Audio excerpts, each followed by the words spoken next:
And last but not least, by sticking with the post-apocalypse, so I should say dystopian in a sense, let's talk about Civil War. I know we are not talking about 2016's Captain America Civil War. No, we're not talking about that. We're talking about the newest film from Alex Garland, right? So, last time we spoke about this guy was with a little show that he put out through A24 called Men, which was a show that I liked for what it was, though, but I felt there was a lot of unanswered questions and just vagueness and whatnot. It relied on the symbolism, which I don't know what to pull from necessarily. So it was that. He was doing a lot in that show though, but it just didn't gel together. But I still admire the effort that he put it in, especially with him leaning a little bit more into folk horror, more than anything else, right? But it was what it was, right? I didn't love it, didn't hate it, right? But it was what it was, right?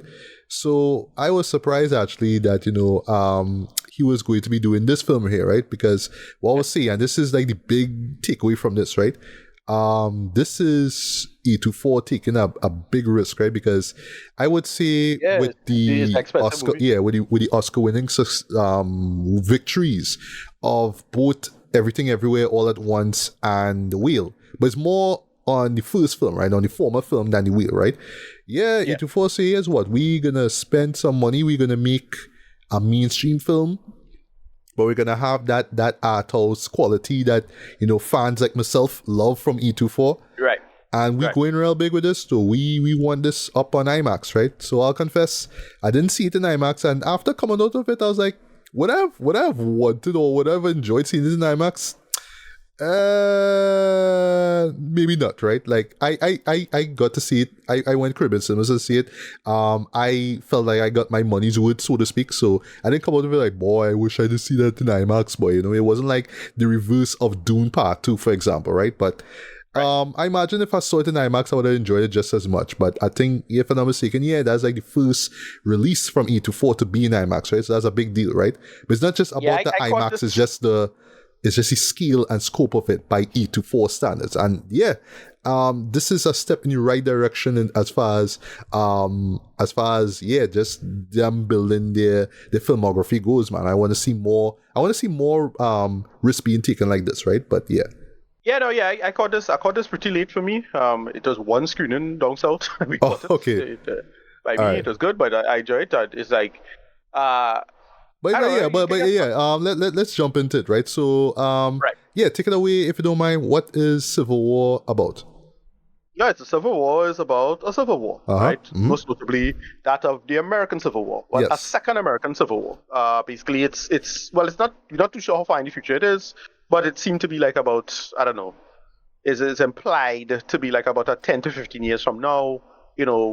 Some shenanigans involving America, the president taking a third term, she's not supposed to do, and apparently Texas and California teams up apparently against the rest of the forces, and most of the countries kind of stay out of it, maybe, kind of stuff, that kind of thing, right? And it's a lot of people just kind of get into this back and forth, but everything is kind of unclear as to the world building with it. So we have these four, photojournalist. Well, what is an actual journalist? And then I forget what the older man we used to do, but I think he was just a journalist back in the days. And then you have two photojournalists in the form of Kirsten Dunst, and I forget the young actress name. The young actress, that's the character's name is Jessie. It took me a hot minute to realize, right? But this is Kaylee Spiney. Last time we saw her was in Priscilla. She was Priscilla Presley.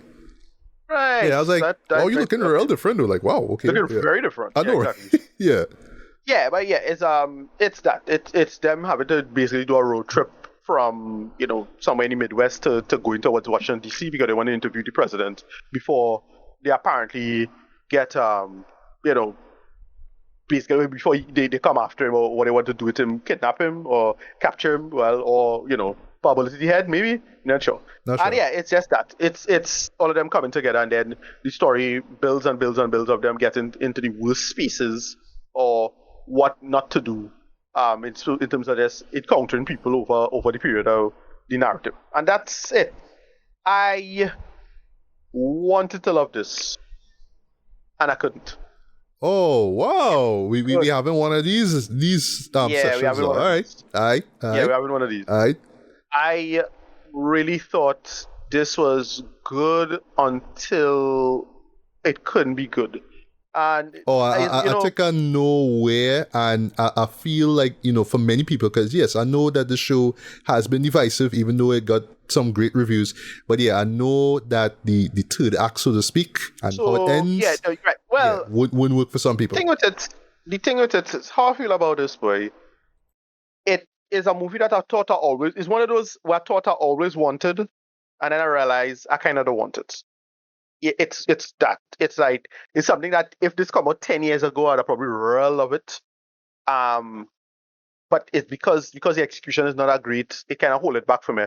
How to say it? All right, so it's because some of the decision making of the characters, right? And then how some of the story flowed and how some of the scenes was blocked and staged didn't really work for me, especially given the supposedly realistic premise, right? And I don't mind, the deliberate incoherence of the world building. That's mostly fine, right? But it reminded me, because that reminded me of it. An old German film that delved into the Lebanese Civil War. She was in the movie, boy. I want to say Circle of Deceit. Look up that movie. Okay, I thought for a second he was going to call Battle of Algiers, like Battle of Algiers. That's my shit. I love that movie so much, yeah. No, I was thinking something like Circle of Deceit, where it's about a civil war, and it's somebody, it's all about a journalist stuck in a civil war, and the unclearness of the whole thing. That's what I was thinking of. Well, and yeah, it's just it's one of these films that I always thought I wanted, but I don't want. And how I feel about it is, it feel like when I first saw Man of Steel, right? Great actions and visuals, but everything else a little bit iffy, and it's really saying back then, boy, I really thought I wanted this movie, and I realized, nah, I kind of don't. Like, so is it that the premise feels dated to you? Like we just don't need. Well, it's one of those ideas that you think it's interesting, and it's actually not that interesting unless you really spell it out and make it make sense. But if you just do it as just for the conceit of the aesthetic, it's not that interesting. Because I'll tell you why I wanted it is because there's a DLC in Mass Effect 2 that hints at it now. That in their history it had a second civil war. Oh, that sounded interesting. That would be cool. Or that one level of Call of Duty Modern Warfare 2. So I always wanted to see how a second civil war would play out in the modern context. But now not so much, especially with this film where it doesn't really because this film deliberately tries to avoid any kind of narrative or having to make sense of this.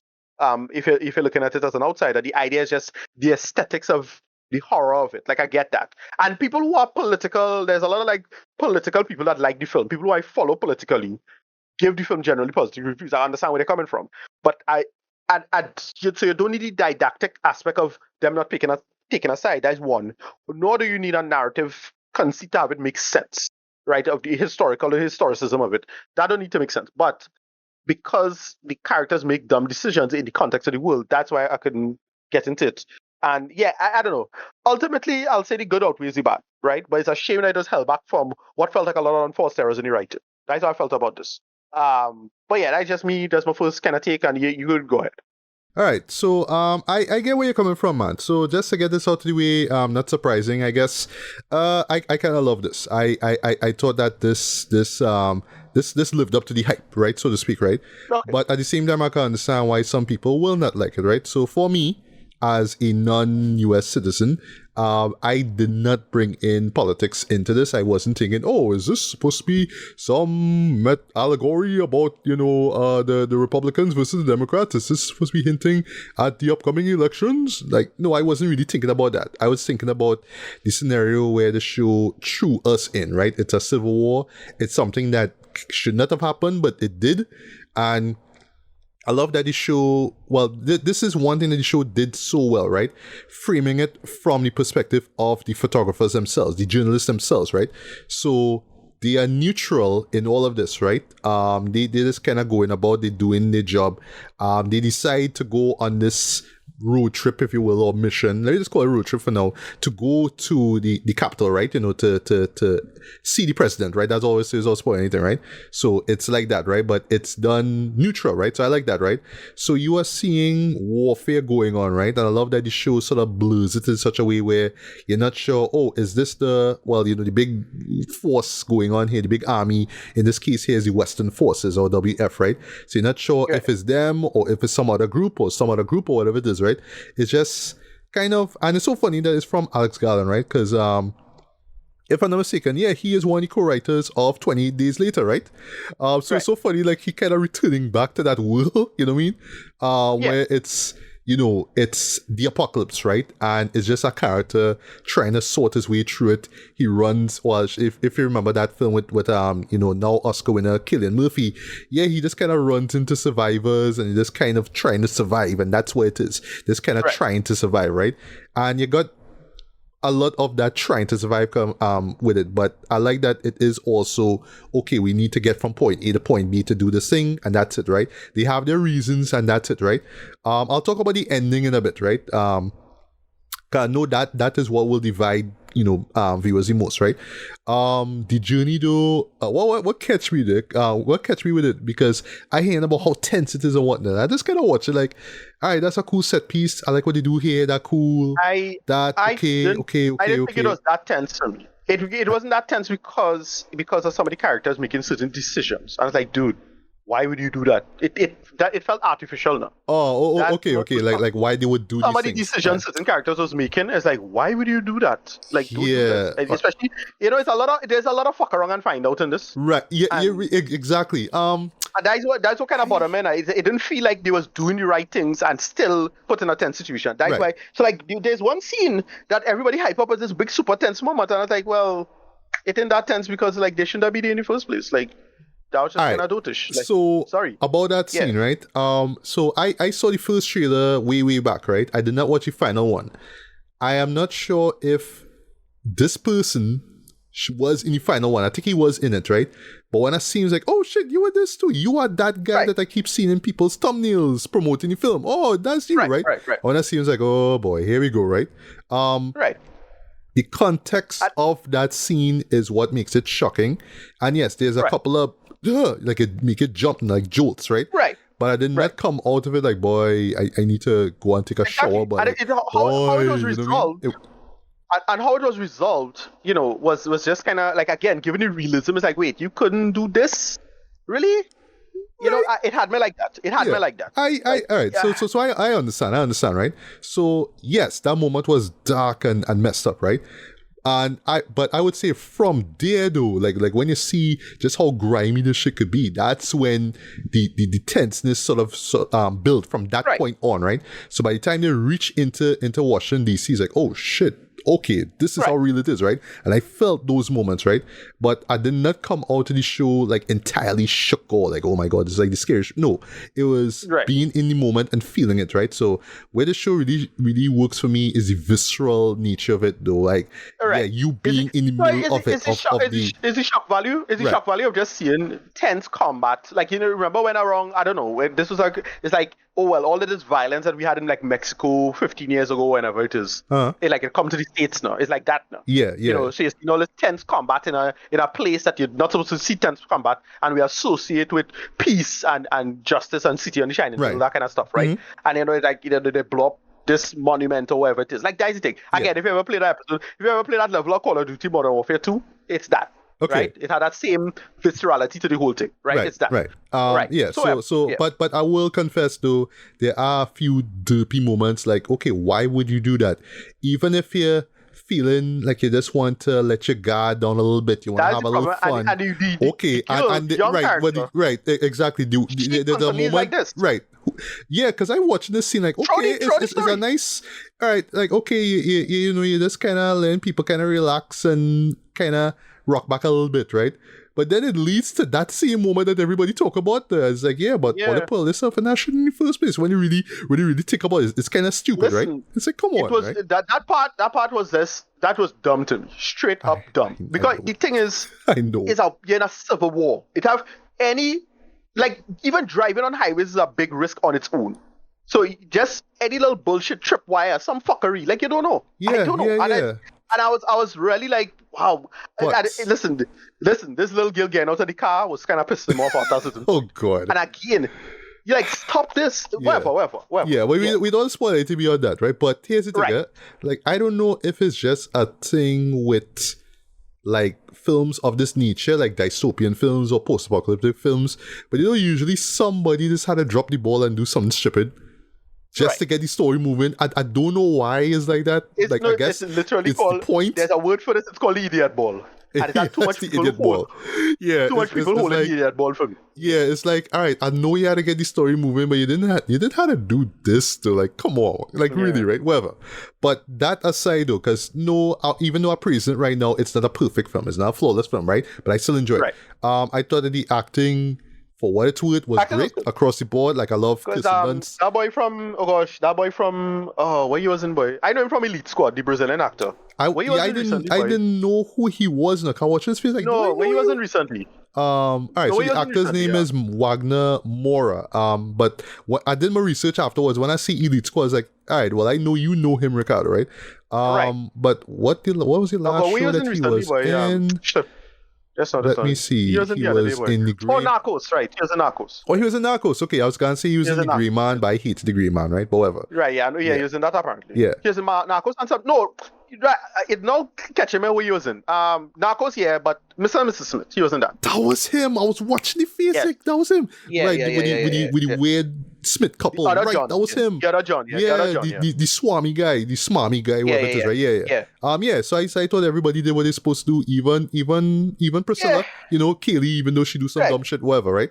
I was, even my boy Stephen Henderson, OG, right? He was there. Right, Right. I was surprised to see Nick Offerman. I'm not going to say who he is, but I was like, wow, I didn't even know it was you. I see the name show up in the credits. Like, oh shit, I didn't even know it was you, dog. Wow, right? The pacing of it, I thought totally worked though. Cinematography, Rob Hardy killed it with this.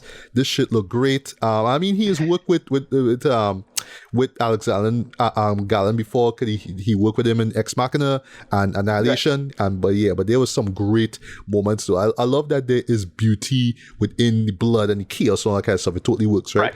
The sound design by, oh my god, this shit nice way to say. Great though, especially with the warfare scenes though. Like just that act alone, boy. My god. It reminds me of Man of Steel. It really reminds me of Man of Steel. It overwhelms you with the look and the sound and the production and everything like that. But the actual logic of how you get from point A to point B, had me wanted. Okay, I understand. Maybe I would maybe if I see it again, I could nitpick it again. I could be like, well, maybe this you shouldn't do this, you should do that. So that leads to the ending. I know some people don't like the end. They don't like the little twist in the end. I personally love it. All I'll say, it has to do with the neutrality of our characters. It's just one moment, right? And you can interpret it as, it's based on the journey that this character was on. But I feel like, no, this was deep-rooted.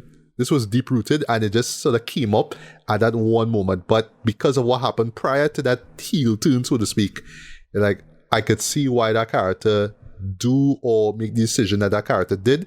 But I feel personally no, that's how that character really felt about the person. That's all I'll say. But yes, I know it will divide people. People will be like, nah man, oh gosh, you was cool, why you doing this? But for me, it's no, because that's not the type of world put in Civil War. This is a very dark and cynical world, right? So I am not surprised that, this character do that heel turn at all. I think it works, right?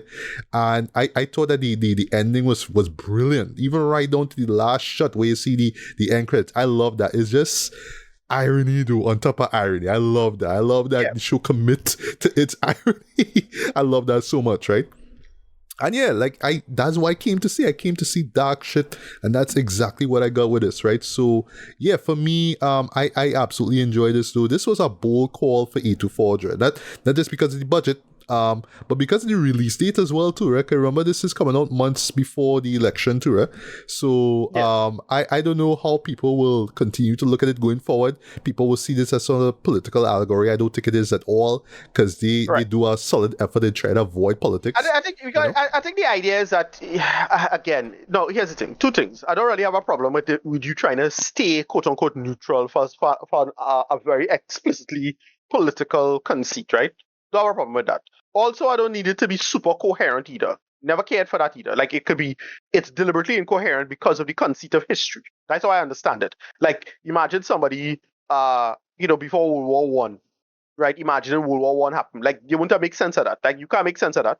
But, that's what happened, right? So the same thing with this. Like, I get it. Like, I get what you're going for. It's deliberately unclear, blah, blah, blah, blah. My problem is that characters within this situation of supposed realism, it's time to make a decision. And I don't know if I don't have a problem with it being dumb in that sense. Like, the idea that, California and Texas joining up. That seems silly, but that's the whole point of history. That's the point. Yeah. Whatever. And so it don't bother me in that sense. Also, it doesn't bother me about, the whole, the filmmaker themselves not having a position, quote unquote, right? They do have a position, kind of, but it's all about the characters trying to be as neutral as possible. That's how I understood it. It's a shorthand for being a filmmaker. I do understand you having a problem with this if you're critiquing the show. I understand that completely, right? Somebody who I follow, they had a big problem with that, and I totally understand where they were coming from, right? Same thing. But that is not what bothered me, right? Right. What bothered me is this is too much people holding the idiot ball, right? What felt like that, given the scenario, that's some dumb shit. Don't do that. Mm-hmm. I understand. Yeah, I totally understand. Right, I feel like if I watch again, I'll be like, yeah. Why are you doing this for? Like, why though? Like, seriously, why? Right? Given how insane the situation is. Yes. Whatever. So I don't bother me too much. Whatever. Right, so a few things for you before I get to it, right? Some great set pieces. Again, very post-apocalyptic inspired. So if you're Walking Dead fan, you're like, eventually they'll run into a spot like this, or they'll run into a scenario like this, right? So they do that, right? And it's very Deer Hunter, Deliverance shit going on at times. Right? Oh boy, especially on the Deliverance. Yes, you're right. You really get a sense of, right, everything break down, nobody coming to help you, it's no police to call, that kind of shit, right? Yeah, and somebody will just wake up one day and just start to gun people down just because is that type of work, right? No, right? But like in the beginning, there's this opening scene early this movie at a gas station. And, she does make a couple of little hints at, American money not worth anything, but Canadian money worth something involved with $300, cool. Little stuff like that, but then McGill get out the car and come on this car for whatever. To get the story rolling again, I know, right? But it's the show a scene. Right, yeah, exactly. Right. Directing wise, I thought that Alex killed it with it though. Just some great shots though. A great incorporation of visual effects and practical effects as well too, right? And I just felt like it was just seamless, right?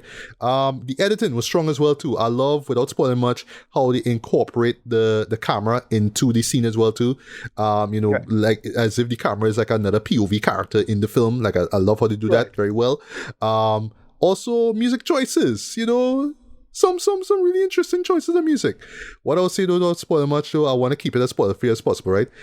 There's a De La Soul song in this way, and when they play it, I don't know if I can like that song again, Jay. Like that song, the song itself isn't the most positive song in the world, right? But it's like, that's why I'm gonna use this song, dog. But it worked. It worked. But I can't listen to that song in the same way again. Thanks to the scene, right?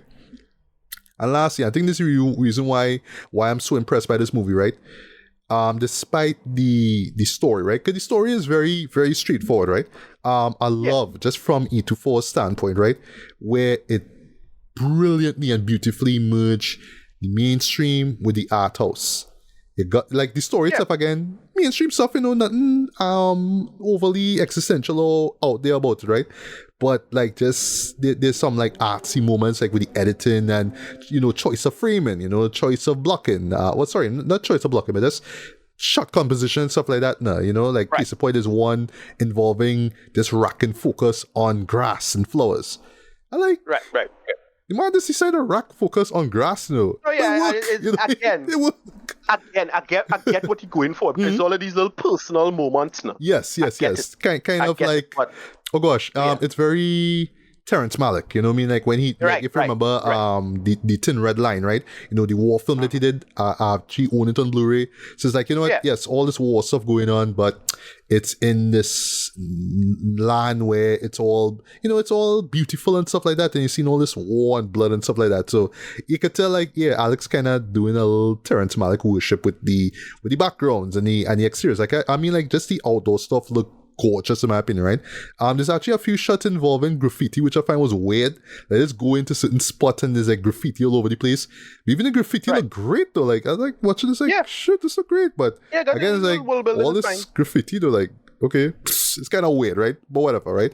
But again, it's just how they merge the mainstream stuff with the art house stuff, right? So yeah, similar to Everything Everywhere All at Once. This is a win for, you know, in just terms of marrying these two camps together, right? Because you know it have the mainstream people who don't like the arty stuff and say, oh, it's arty farty, blah blah blah, and you know the arty people who are saying, oh, mainstream is too much. Ugh, I don't need this anymore. But this one, just like, you know, Everything Everywhere All at Once, yeah, merge the two perfectly in my opinion. Yeah, so again, I want to see A24 do more films like this. So, and I would say, just to wrap things up, this could be probably like the biggest hit for the year, though, unless they drop something else out there, out to surprise this year. I don't know. Well, like, I don't know what comment to go about, but yeah, if I understand the box office, it's quite good. It could do what it had to do. Yeah, you know, and you'll get people to talk about this one way or the other. They'll talk about it. Oh, it's political. Or it's not political. I don't like this because it's suggesting this about. Which is very deliberate. You know? Which is very deliberate. That's the point. Exactly. You know, it reminds me of an episode of Star Trek Voyager where somebody made a holodeck about the mutiny on the ship Star Trek Voyager, because it already had a tense situation about mutiny on the ship. So they played the simulation just to get the energy out of it, and that's a way to think. So I don't know if Alex Garland very deliberately do that as a kind of social engineering kind of thing. I really do, right? Yeah. Conspiracy theory on my part, right? Last line. Your rating, 8 out of 10. It's a reluctant 8. It's a low 8, but it's like 8. 8 is good because most. It is still good because it's one of those things that just, you know, is Man of Steel all over again for me in that sense, where it's a movie I ultimately defend, a movie I wanted, but I realized, all right, it really have a lot of problems, and I really wish it didn't have those missteps here or there in the material. Or at least what I consider missteps, right? Yeah. Maybe Alex shouldn't have wrote this on his own. Maybe he should have had somebody else punch up for him. I don't know. I really felt it needed to punch up a little bit, like in terms of how how they flow from A to B, and then how some of these scenes play out. Because it just had me like straining my credibility, given that you already set up the realistic premise. That's the problem. Okay, I understand. The realism of it. Exactly. You put me in the space of the realism. So for when people make decisions like that, it's like, well, what part about that's supposed to be realistic? You had to have your head on a fucking swivel. Like that is my attitude about it. Yeah. And this is coming from somebody who I don't nitpick about realism in the conceit. Like it's probably one of the more unpopular opinions, which is like I think the case for realism is overstated, especially in science fiction, right? But when it comes to this kind of stuff now, the premise itself, the setup is not the part that strains credibility. You tell me that California and Texas teaming up, yes, you'll say you laugh at that and whatever it is, but real history breaks that premise all the time. Yeah. Right? This break what you think the world is. You know, you have all kind of tipping points and black swans and all kind of fuckery that'll fuck your plans up. Right. Full stop. Just think of how we just think about World War I before and after. Right. That did fuck up a lot of people. And you know, as you say, sci-fi, right? Because I was thinking about it while watching this. This is not a sci-fi, you know. But I could understand people categorizing it as it's an old future. Yeah, whatever. Exactly. So technically this is a war thriller. But you know what I mean? Right, like, exactly. So with that being said, you have to be realistic with it, right? But again, as you say, when characters do dumb shit, it's like, well, I mean, yeah, you know, so you're trying to tell me these people really know how they head on a swivel in that way? Like, come on, whatever. Yeah, it's that. It don't bother me too much, but you know, it bother me enough because you put me in that space for me to bother. It's the same thing with horror movies now, right? Horror movies, if you in this much danger, you should be smarter than that. Sorry. whatever. Agreed. Yeah, exactly. Yeah, and especially with the world that is set up to, right? Exactly. Yeah. Well, go on. With that said, I just think as I said, the good outweighs the bad, and the good is very good. Like it again, much like Clark fighting Zod at the end of Man of Steel. I loved it. Badass. Yeah. Or when he was fighting the Kryptonian, same thing. Everything, action and the style, and I don't want to say style over substance, but style trumps the conceit of, and then the substance doesn't land as well as it could, because it doesn't feel like a gimmick or some dumb bullshit like that. But it really felt like he was trying something with the substance angle of it and what he was trying to go for with respect to the material, and I didn't think it particularly land well. With that said, he still got 8 out of 10. I still enjoyed it for the most part. It might grow on me over the year, and it might get a improvement over the until the end of the year. Kind of like what Nope was, right? Nope is a movie I still consider my least favorite of Jordan Peele's movies, but it improved in my head as the time went. So well, for me, second time I watched Nope, that's when I really appreciate that film, to be honest, right? Right, me too. So I'll probably give this a second or third watch whenever you'll see. Right. Okay. I'll look for something and I'll say, okay, I give you the blind. Right. Well, for me, that's about it. Well, for me, I really want to see this again though. Like, I know some people don't want to see it again because of the visceralness of it, but I kind of want to see it again because of that and the experience that I got out of it. Right. So for me, I'm gonna give this a very, very light 4.5 out of 5. Man, this was absolutely worth seeing in theaters. I'd strongly recommend it to see it in theaters and show 8 to 4 love and whatnot. Would I have gone IMAX to see it? No, but I could imagine myself seeing it there. Probably not on my second viewing, but maybe if I just feel like it, I'll watch it there. I don't know. Right. But this was a considerable step up from Alex, from Men, in my opinion. Alex Garland continues to prove why he's one of the best directors in the game right now, and I'm glad that E24 is, by his side, just giving him the ability to make films like this. Yeah, I know I was hearing some scuttlebutt about what he wanted to go and quit filmmaking, kind of thing, and I was like, yeah, that's overstated. That's not what happened. Quit or take a break. I don't mind taking a break. Okay. But the way you talk, you look like you're going to do TV. That's how you talk. So he's saying, you're putting in quotes now. Yeah, whatever. I don't know, right? Yeah. But yeah, I mean, Alex Garland went above and beyond the Call of Duty to get me involved in this world and make me feel something, and that's it. I felt the emotion in it, though. I felt the thrills. I felt the tension in it for the most part, though, and the ending I think is brilliant in my opinion. But I mean, just off the premise alone, of course it's gonna divide viewers. Of course it will, right?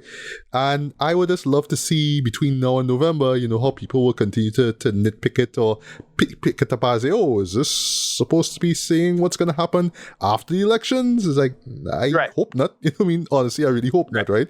But yeah, this have longevity long after this year, man, because, even after elections, I should say, right? But yeah, this is going to be a hit, if it isn't already, for E24, man. And yeah, I'll just applaud the fact that took the risk and made something like this, man, and I want to see them make films like this. There's more films like this where we could do the small budget artsy stuff for years and years and years, right? But ever so often you had to come into the mainstream. You had to get the mainstream people investing too, right? And again, they did it well with Everything Everywhere All at Once. I think this is another example of them just getting that formula to work perfectly, right? And yeah, I just can't wait to see what they do next in terms of doing that, man. But for me, Civil War is a real deal. Definitely check it out. But I would say going with expectations low, because if you come out of it disappointed or disturbed or whatever, or just not liking it, or you just feel it rubbing in the wrong way, I could certainly understand. I'll definitely understand. Right.